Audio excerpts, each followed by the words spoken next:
This is your reality check.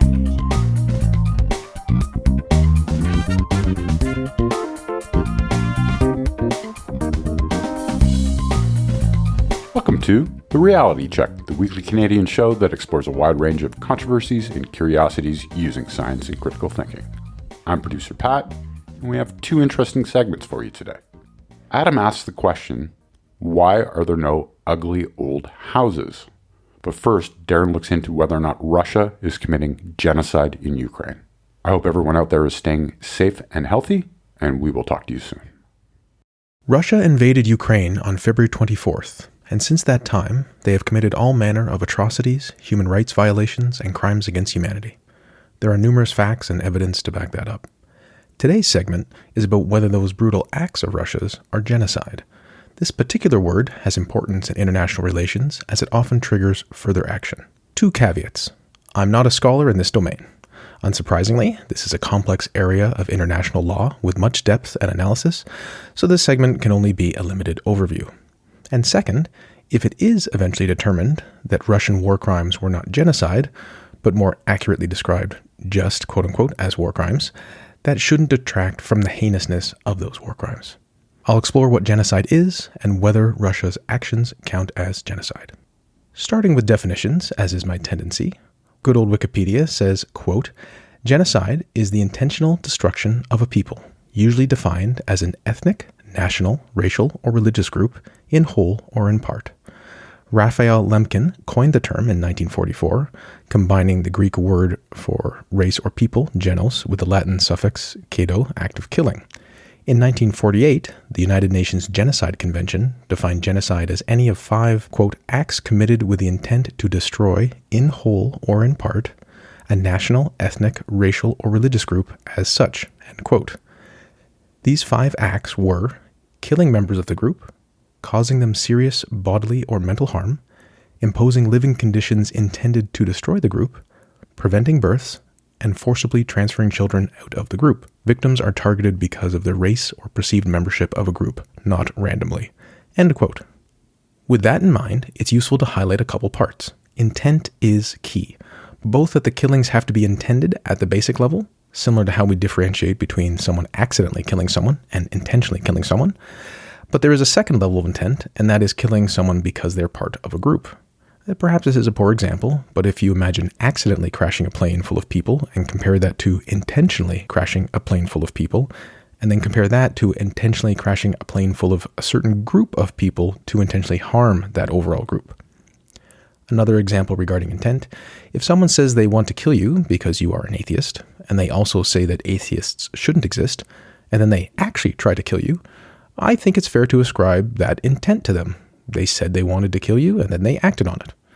So, of course, it is possible they were lying or deceptive at that time, but it seems a reasonable approach to listen to what people say when they explain why they are doing something. That should be where one starts. Understanding that there are, of course, numerous reasons why people might say things that they don't fully understand or represent their intentions. That said, we also have to be mindful of the opposite. There's a huge incentive to conceal one's intent if one is killing people, and perhaps later, say when one is under trial, come up with all sorts of excuses to explain away what was and is pretty clear. Just want to keep those tensions in mind. Now, in that original definition, you'll notice that the intent to destroy can be in whole or part, as well as that something can still be genocide even if there is not overt killing, even though there usually is. That last part relates to the fact that the variable of degree of implementation or achievement is not overtly described, meaning it could be that there are actions with genocidal intent, but they are largely thwarted, and if they hadn't been, an overt genocide would have occurred.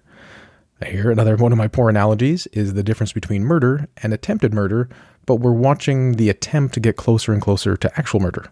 I don't think this works as well because lots of murders have already occurred in Ukraine and not at the individual level, but it can still be another tool for thinking about the issue. So, has Russia engaged in intentional killings and done other things in the definition of genocide? I think here the answer is a clear yes. Bombs have been dropped on numerous civilian places, destroying the lives of many people and livelihoods of many others. These include phosphorus bombs and cluster munitions, which create long-term danger to civilians. Russian attacks have damaged or destroyed a great deal of civilian infrastructure, such as hospitals and schools, a kindergarten, and churches and other historical buildings important to Ukrainian culture. While this is happening in many places, the town of Bucha provides ample evidence of citizens being killed and tortured. There are reports of forced deportation and kidnapping in other parts of the country, alongside the reports of rape and using children as human shields. There's also evidence that Russians are tearing down various historical monuments or other plaques in Ukraine. They just erected one of Lenin, so there is a lot of cultural replacement that's going on overtly. Now, some of this is easier to substantiate than other parts of it, and the fog of war is a perpetual complication. That said, Russian disinformation and propaganda should not be trusted in general. So keep that in mind anytime you hear the two sides of every story thing here. When the atrocities in Bucha became publicly known, President Biden said, quote, "Your family budget, your ability to fill up your tank, none of it should hinge on whether a dictator declares war and commits genocide half a world away." He was speaking at a political event in Iowa, largely about something else, but because he mentioned the word genocide, reporters followed up, and to which Biden then said, quote, "Yes, I called it genocide because it has become clearer and clearer that Putin is just trying to wipe out the idea of being able to be Ukrainian, and the evidence is mounting." He added, "We'll let the lawyers decide internationally whether or not it qualifies, but it sure seems that way to me." End quote. As for Canada, Justin Trudeau said, quote, "There are official processes around determinations of genocide, but I think it's absolutely right that more people be talking and using the word genocide in terms of what Russia is doing, what Vladimir Putin has done." End quote. Now note, of course, Trudeau didn't use the word himself. He just talked about the importance of people using it. French President Macron says that it's better to use the term war crimes, while British Prime Minister Boris Johnson has said Russia's behavior in Ukraine doesn't look far short of genocide, that's a quote, but also that it's for a court to decide. One of the reasons for this cautious language and wariness is that as signatories to that 1948 Convention on Genocide, once a state believes genocide is occurring, they have an obligation to investigate, prosecute, and punish. And perhaps the UN's responsibility to protect doctrine comes in and someone would have to intervene, although those efforts can be vetoed at the UN Security Council. All that to say is there are rights and obligations that come with using the actual word if you're a nation state. On the other hand, if you are a scholar, you don't have the same constraints. Of course, researchers and scholars have their own ideologies and incentives, but they don't represent nation states in the same way, and as such are less constrained by the implications of their words. CBC News had a piece that describes different scholars as saying intent is hard to prove, and while it may not have been genocide at the beginning, more and more evidence is starting to indicate that what Russia is doing is genocide. Genocide researcher Eugene Finkel disagrees. In the Washington Post, and this and the CBC and all the other links are available at trcpodcast.com, which is a great website. In the Washington Post, Finkel wrote a piece titled, "What's Happening in Ukraine is Genocide, period." End quote. Well, what does he really think, right? I'll excerpt some key parts. Quote, "As a scholar of the Holocaust and descendant of Holocaust survivors, I am well aware of the need for caution, and in the past have criticized the governments of many post-Soviet states, including Ukraine, where I was born, for misusing the term. Not now." He goes on to say that, quote, "Massacres alone are insufficient to meet the genocide criteria. An intent to destroy a protected group is required. The inflammatory rhetoric of Russian propaganda and Russian President Vladimir Putin himself rejecting the very idea of Ukrainian statehood do not on their own constitute proof of an intent to destroy a national group. Trying to engineer regime change in Kyiv or Ukraine's reorientation from the west towards Russia would not constitute genocide." End quote. Although there are various sources to cite, Finkel says evidence for genocide becomes overt from an article published on Russian state-owned media RIA Novosti on April 3rd called "What Should Russia Do with Ukraine?" And now I'm quoting Finkel, who is quoting the article within the sentences that I'm quoting. "After a Russian victory, it argues Ukraine is impossible as a nation state, and its very name likely cannot be retained. The Ukrainian nationalist elite need to be liquidated. Its re-education is impossible. But a substantial part of the populace is also guilty and would require re-education and ideological repressions lasting at least a generation and would inevitably mean de-Ukrainization." Finkel believes that such an article couldn't have been published without authorization or support from senior Russian officials, all the way to the top. Quoting Finkel again, The combination of official statements denying Ukraine and Ukrainians the right to exist and mounting evidence of deliberate, large-scale targeting of Ukrainian civilians leaves little room for doubt. The threshold from war crimes to genocide has been crossed. Historian Timothy Snyder agrees, describing that article as calling for the explicit elimination of the Ukrainian people. So, in conclusion, Russia has clearly committed brutal acts of violence and terror against the Ukrainian people. They have intended to commit these acts, and state-sponsored language is calling for the erasure of the Ukrainian country and its people. Legal scholars will analyze and pontificate and weigh the implications of their determinations, as they should, but I think that the threshold for genocide has been met. Until next time, think better to act better.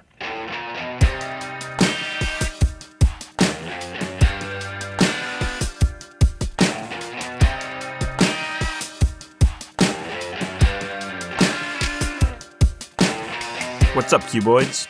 Why aren't there any ugly old buildings? I saw a graphic on the internet the other day. It was a graph that tracked two trends over time. One was percentage of new buildings that are aesthetically pleasing, and the other was number of professional architects. The joke is that 100% of new buildings were aesthetically pleasing until 1920.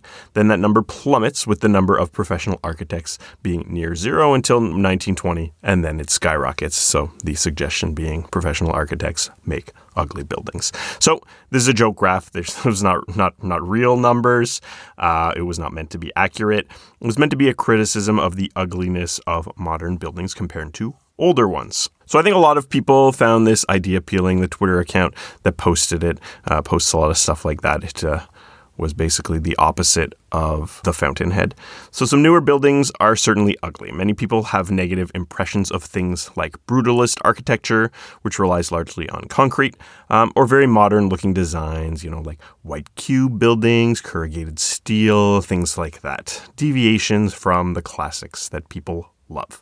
Now, a few people responded with an image of a plane with a bunch of red dots on it, which is a joke about survivorship bias. It's a concept which seems to explain this phenomenon, but it might not upon some reflection. So let's look at what that means and examine if it really fits in this case.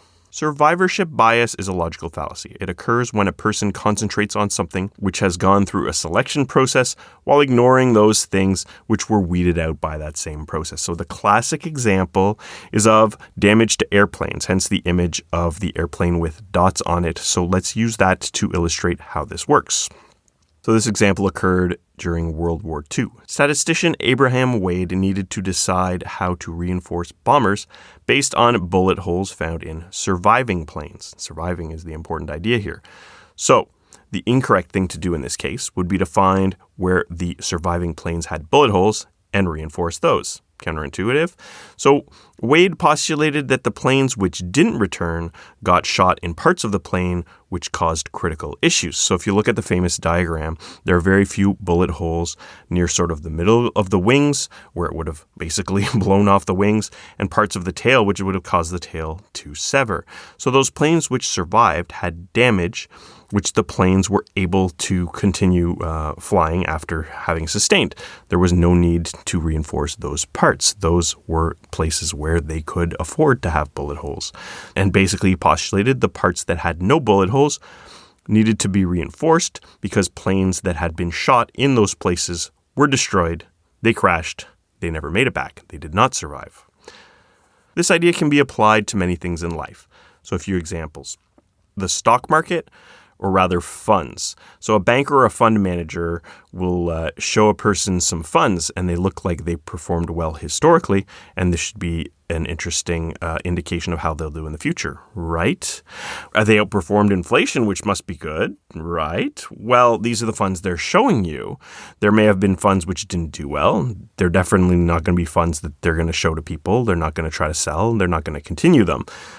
Also, in particular stocks, the ones that survive are more likely to do well. But there's a lot of stocks that just don't exist anymore. They're stocks for companies that completely went out of business. They went bust, so you wouldn't even see those. Now, aesthetics is another potential good example for this, but we still kind of have to take it on a case-by-case basis. Old music and old movies, people generally think that these are good, right? Classical music is great, right? When I listen to oldies on the radio, I'm not generally listening to a sample of songs that I might have heard at any particular time in the past. It is a curated selection of the most popular songs that have persisted and that people still enjoy after decades. Listen to a classic rock station, you'll hear the same songs over and over and over, and these are songs that people generally like, or at least the people who listen to classic rock stations do. Same is true for almost any type of music throughout time. This doesn't mean that new music doesn't suck. There may be other factors, like we can talk about the industry of music and where the money went and things like that. But definitely, you can't just easily say all old music was good, all the new stuff is crap. So the same applies to movies. People think, wow, the movies, were so good in the 80s. Look at these 10 examples of great 80s movies from a whole decade. Now, I'm a big fan of older movies, older TV, anime, stuff like that. But the favorites that I'll watch over time will usually be a fairly small curated list of the best stuff. So if you find an old newspaper from the 80s, you'll probably find that most of the movies playing at any given time weren't all that memorable. So I was born in February 1978. So to me, this was like, okay, here's a random date that I will choose. I will look at movies that were out in the month of February 1978. So here's what came out that month. Coma, The One and Only, The Betsy, The Serpent's Egg, and Rabbit Test. Now, granted, I was too young to be watching movies at the time, but I don't know what these movies are. So the same is true for movies from other countries. So if you see a couple movies from Japan, England, Russia, Korea, whatever, you might be inclined to think, you know what, Hollywood movies are trash because, this particular country has nothing but great movies, ignoring the fact that, you've seen 3 movies from that country as opposed to a lot more movies that you might have seen out of Hollywood. Now, obviously, if you live elsewhere in the world, you will probably have a different relationship with movies because a lot of the world's popular movies do come out of the United States. So, what's the deal with buildings? Can we apply the same idea? So the idea would be that the reason old buildings look good is because only the nicer old buildings are still around. There were ugly buildings, but they're now gone. They were torn down, replaced by something nicer over the decades and centuries, and what's left is a mishmash of the nicest buildings throughout time, and only new stuff is ugly. Interesting idea. Is it true? Now, I think it could be a factor, but perhaps it's just a small factor. Overall, there seems to be evidence that this is mostly not the case. And this argument is well articulated in an article by Samuel Hughes titled Against the Survival of the Prettiest. This is mostly what I'll be using to make the point here. The author argues that it is generally agreed upon that there are many ugly buildings, but there are not many old buildings which are ugly. Specifically, he argues that nothing built before about 1930 is considered to be ugly. Obviously, beauty is subjective, so it's hard to give some specifics here, but this is, generally how people feel. The British government's Building Better, Building Beautiful Commission made hundreds of interviews, and a recurring theme was people saying newer buildings were ugly compared to older ones. So if we're talking about aesthetics, we're talking about opinions, we're talking about the opinions of people, masses of people. But there is evidence against the idea of survivorship bias in buildings. So old images don't show us ugly buildings. Granted, people didn't used to have digital cameras in their pockets, which took dozens of photos a day, but there are still photographs going back to around 1850. Now, a selection bias here is possible as well, of course. People likely took more pictures of nice-looking buildings than ugly ones. But the author references a collection of some 95,000 photographs of early 20th century England that don't show evidence of a large number of buildings that people consider to be ugly. In some cases, there are entire areas in which all buildings have largely remained intact for over a century, and generally, no ugly buildings can be found in those places. For example, large part of 19th century Paris has survived, and I think it's safe to say most people don't think that Paris is full of ugly buildings. In London, only a small number of Edwardian and Victorian buildings have been demolished, which contradicts the idea that only the nicer buildings survived. Places in large cities where significant portions of downtowns were eventually replaced are also areas of which there are many photographs, and those fail to find any of these ugly buildings which the survivorship bias explanation would expect us to turn up. Now, there are some other issues with older buildings. In some cases, there were slums where neighborhoods got completely demolished. The conditions of these living spaces were often bad, in that they were overcrowded or unsanitary, just places where you wouldn't want to actually live. But the buildings themselves appeared to be pleasing to look at from the outside. Going back before about 1850, things are a bit different. There are no photos to reference, and a lot of these older buildings are not around anymore. Still, we do have specific cases where an entire neighborhood might have been preserved due to the area being impoverished or depopulated due to war. This meant that there was no redevelopment. All those old buildings are still there. And once again, you guessed it, most people find these places nice looking. They think these buildings are beautiful. They don't think there are ugly buildings there. Churches are a whole category of building that have often remained after hundreds of years. Not all of them are quite as fantastic as some of the sort of nicer cathedrals and churches in the world. Very few of them are considered to be ugly. Most people don't think that they look ugly at all. Now, poor rural areas have mostly had their buildings replaced, and these type of buildings would likely not be popular today, right? They'd be small, they'd be in poor condition. If they even were still standing, they might be falling apart. But when we see older paintings of poor rural areas, those buildings are still nice to look at from the outside. Might have been terrible to live in one, but from our point of view, this is lovely, quaint little houses. So let's ask the question in a different way. Why are new buildings ugly? Well, I'd argue that most of them aren't, because this is subjective. But most new houses do have this kind of classic look, right? Brick and wood. Usually my house is not old. It looks like a lot of the classic style houses, standard angled roof. It's actually rare to see people's homes that don't have that sort of classic aesthetic to it. It seems to be that's what people want. And, it's just capitalism. They make the kind of houses that people are willing to buy. People design and build the kind of houses that they want to live in. Every once in a while, you'll see, some corrugated steel, those kind of white cubes, whatever you talk about. But these are the exception, and they stick out when you see them on a street. It's not generally entire neighborhoods that you see that look like this. Mostly it's more functional buildings, not homes, which look a lot, less like your standard house that people consider to be ugly. It's hard to say exactly why this happens. Cost could be a factor, but modern people are a lot wealthier than they were in the past. So I think there's more to it than that. I think maybe the cost of labor could be an issue, right? Things cost less now, but the cost of labor has gone up in many ways. So some things may just cost more to do. And perhaps it's just that the aesthetic we find somehow universally pleasing is so ingrained that only when we intentionally try to do something really different or modern does it really stray from that and do something that people just don't like, they find ugly.